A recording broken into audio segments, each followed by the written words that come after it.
E quem está na linha conosco é o Lucas Tatibano, que é especialista em métodos construtivos de barragens. Lucas, uma ótima tarde para você. E logo no comecinho do dia nós tivemos uma notícia muito desagradável, a possibilidade de um outro rompimento. Ontem nós falávamos sobre isso e está aí o resultado que vai aparecendo, né? Boa tarde, Rafael. Realmente, mas essa situação ela até é um pouco interessante no sentido de que você teve o alarme, né? É diferente da barragem anterior. Então, isso demonstra que a ruptura ocorreu de forma espontânea, sem nenhum aviso. Corrobora com algumas situações aí colocadas, como o abalo sísmico ou uma explosão descontrolada próximo da barragem. Então, acredito que a instrumentação ela estava funcionando, porque as barragens são muito próximas. Isso realmente demonstra que a gente precisa ter esse cuidado com as barragens que são próximas do local. Esse abalo, existem hoje mais de 5 mineradoras na região ali de Brumadinho, muito próximas da cidade, que podem correr esse risco, né? Então, essa atenção deve ser tomada.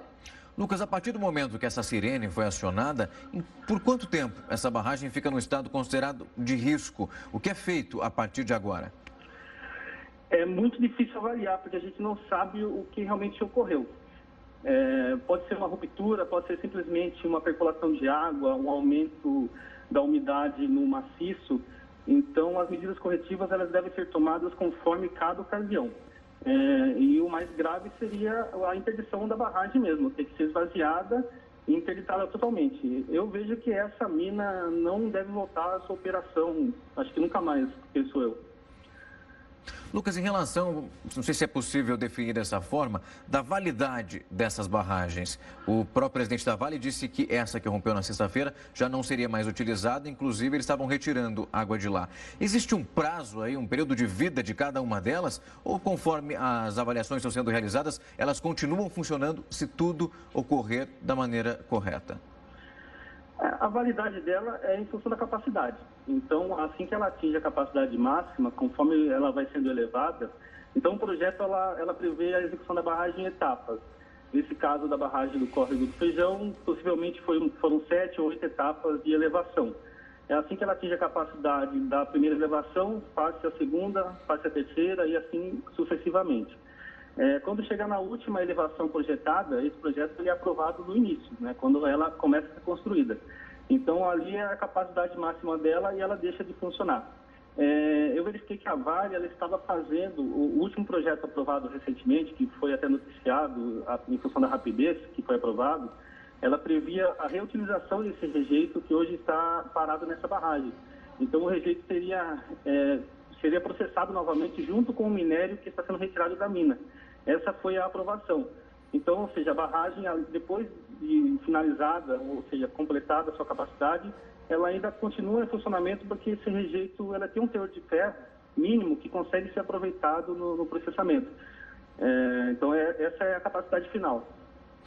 Lucas, essa empresa alemã que nós relatávamos aqui desde quando tudo isso aconteceu, para quem nos acompanha agora, a empresa alemã responsável por esse laudo de vistoria que afirmava que a barragem estava funcionando. Até esse momento não teve nenhum pronunciamento, nenhuma nota oficial divulgada. Mas ela também assume essa responsabilidade juntamente com a Vale por essa tragédia? Olha só que interessante. O secretário do Meio Ambiente de Minas Gerais é o Germano Luiz Gomes Vieira. Ele é um secretário que foi colocado no cargo pelo governador Pimentel. E ele foi colocado no cargo após a tragédia de Mariana. Então, a gente vê que o que deveria ser feito depois daquela tragédia, o endurecimento das leis, o endurecimento das normas e da fiscalização. O que foi feito exatamente o contrário. Em 2017, ele teve uma deliberação normativa, que é a 217, onde o processo, que antes tinha 3 fases, o processo de aprovação não só de barragem, como qualquer atividade industrial que causa impacto à sociedade em Minas Gerais, ela tinha 3 fases e era um processo difícil de ser aprovado e ele passou a ser feito numa fase única, tanto que foi numa reunião com 8 conselheiros, se eu não me engano, e uma aprovação sem a participação da sociedade, onde a barragem a mina pode ter a operação continuada. Então, é muito estranho essa situação de estar no cargo como secretário do Meio Ambiente do Estado, uma pessoa que tem facilitado a atividade industrial de risco contrário ao que a sociedade está esperando, que seria justamente o endurecimento das leis contra esse tipo de acontecimento. Então, a empresa que fez o atestado, possivelmente ela está apoiada sobre essa facilidade da legislação local. O atestado dela está correto, porém o que está errado é a legislação e a fiscalização no Estado.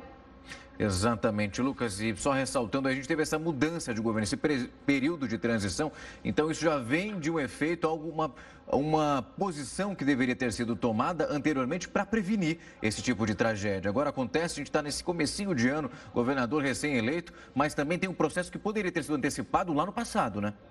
Exato. Agora a pergunta que tem que ser feita ao novo governador, qual foi o motivo da manutenção desse secretário do Meio Ambiente, que na época da sua colocação no cargo foi comemorado pela indústria, né? O diretor da Federação das Indústrias de Minas Gerais deu uma entrevista muito longa na época, que eu assisti agora ontem na internet, ele comemorando a manutenção no cargo desse secretário.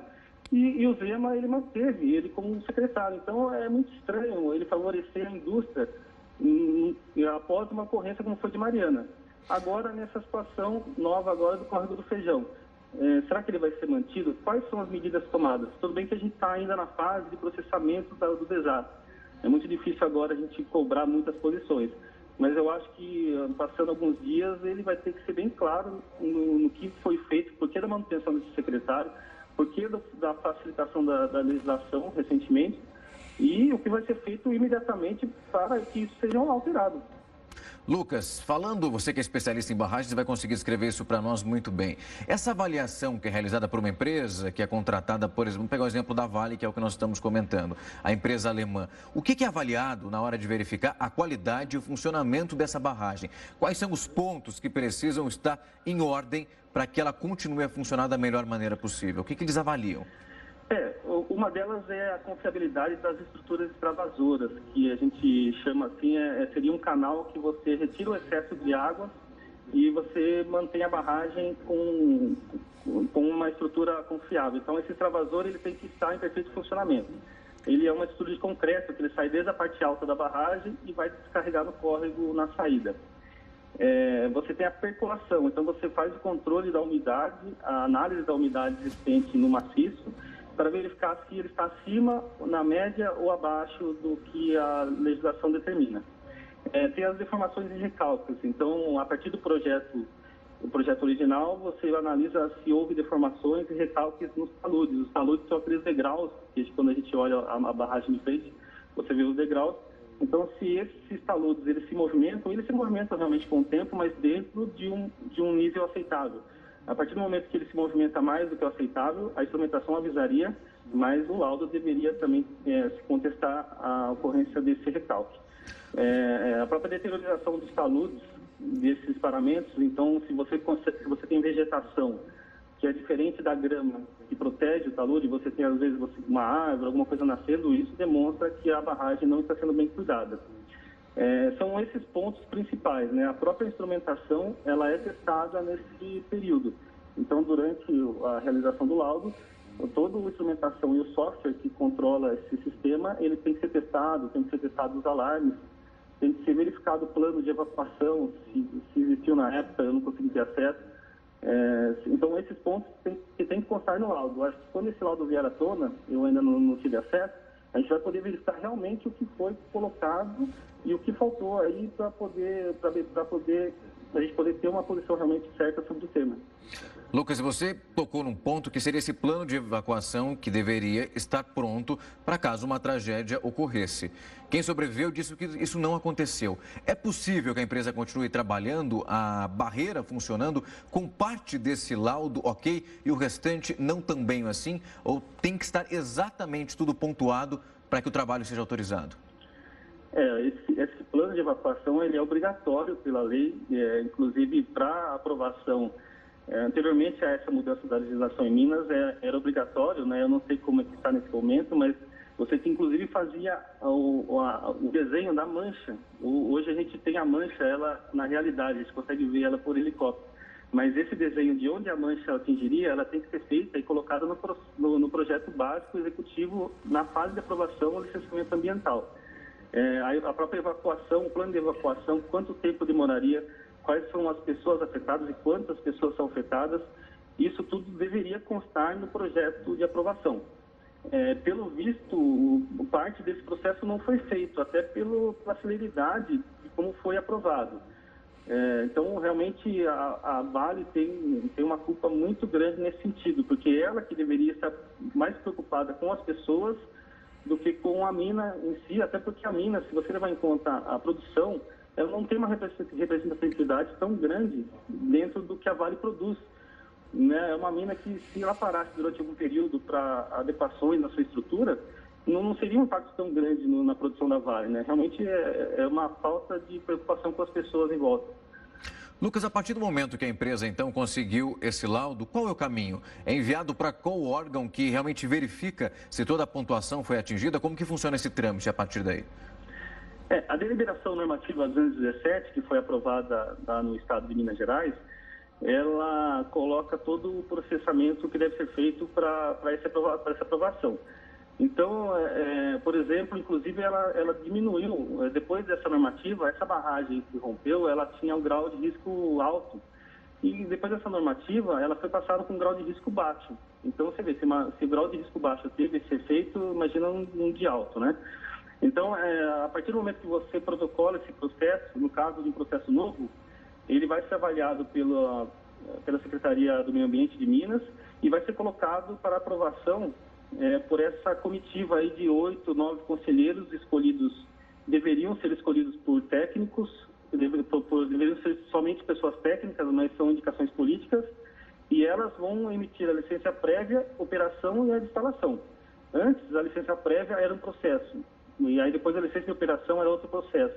E a licença de instalação era um terceiro processo, ou seja, era muito mais difícil. A participação da sociedade, nesse caso, ela tem que ser obrigatória, deveria. O Ministério Público de Minas Gerais já entrou com um processo, muitas vezes, obrigando o governo a colocar a população que mora em volta dessas barragens para aprovar esses processos. Eu verifiquei que nessa aprovação recente do aumento da produção da mina e a continuidade da barragem, a população não participou, porque você verifica que a população foi contra esse aumento, eles estavam preocupados. Está sendo um processo muito errado de aprovação. Isso tem que ser realmente muito bem visto daqui para frente. E todos os processos aprovados desde 2017, 2016, eles têm que ser revistos. Acredito que a gente tem que rever os processos, não só as barragens existentes, mas os processos em andamento. Lucas, uma dúvida que fica, você está explicando esse trâmite, a Secretaria do Meio Ambiente recebe, então, esse laudo. Ela tem a responsabilidade de verificar a veracidade, como ele foi elaborado? Ela assume parte dessa responsabilidade? Como que se divide isso? Exatamente. Se fossem pessoas técnicas, eles teriam conhecimento de receber o projeto, avaliar o projeto, a qualidade do maciço, qual é a compactação, o grau de compactação, umidade, o tipo de drenagem interna, porque você tem diferentes tipos de drenagem interna. O processo construtivo proposto, que nesse caso da barragem que rompeu é um processo que não deve mais ser aprovado na região de Minas Gerais, que é o processo de alteamento ao montante, ou seja, pela parte de dentro da barragem, onde fica o rejeito. Isso gera uma fundação, às vezes, um pouco que não dá um suporte muito firme para esse crescimento da barragem.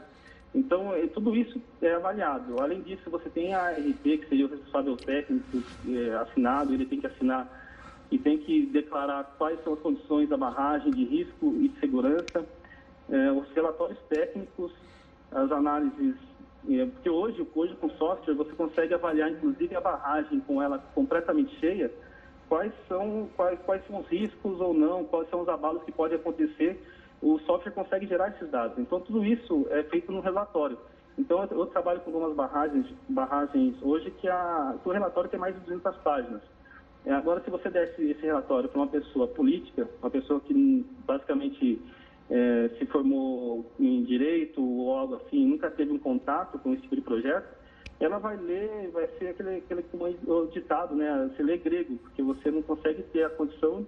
Tá bom, tá ótimo, tá aqui, assinei e pronto. Eu acredito que foi isso que aconteceu. Acho que passou por pessoas que não conseguiram ter uma atuação mais técnica sobre essa documentação. Pois é, Lucas, isso aconteceu ainda depois do desastre de Mariana, quando o presidente foi bem claro e enfático, o presidente da empresa Vale, foi bem claro e disse que Mariana nunca mais. Só para a gente encerrar rapidamente, nós vivemos mais uma tragédia. Você acredita que, apesar disso, mesmo com o episódio lá anterior, essa fiscalização fica mais rígida a partir de agora? É para esse caminho que nós estamos indo depois de tantas vidas que se perderam? A nossa esperança, ela nunca morre, né? Mas a gente vê que o processo foi alterado para facilitar as aprovações depois da tragédia de Mariana, o que não faz nenhum sentido. Então, como que a gente pode esperar novamente uma mudança aí depois dessa tragédia? Acho que é muito difícil. Mas a pressão da sociedade, ela deve existir agora muito mais forte. Foi muito forte na época de Mariana, eu acho que agora tem que ser mais forte. A gente está com um novo governo, tanto em Minas Gerais como no governo federal.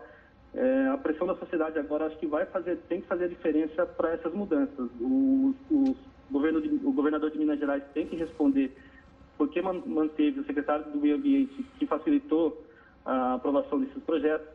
Ele tem que dar resposta para a sociedade sobre isso. O governo federal também tem que colocar quais são as medidas que vão ser tomadas daqui para frente e tem que ser rígidas. Vamos aí todos juntos pressionar o governo, porque é a única forma de conseguir essa mudança. Sem dúvida. Lucas, eu agradeço o tempo e a disponibilidade para tirar as nossas dúvidas e também esclarecer um pouco desse panorama para o nosso telespectador. Uma ótima tarde para você. Obrigado, Rafael. Boa tarde a todos.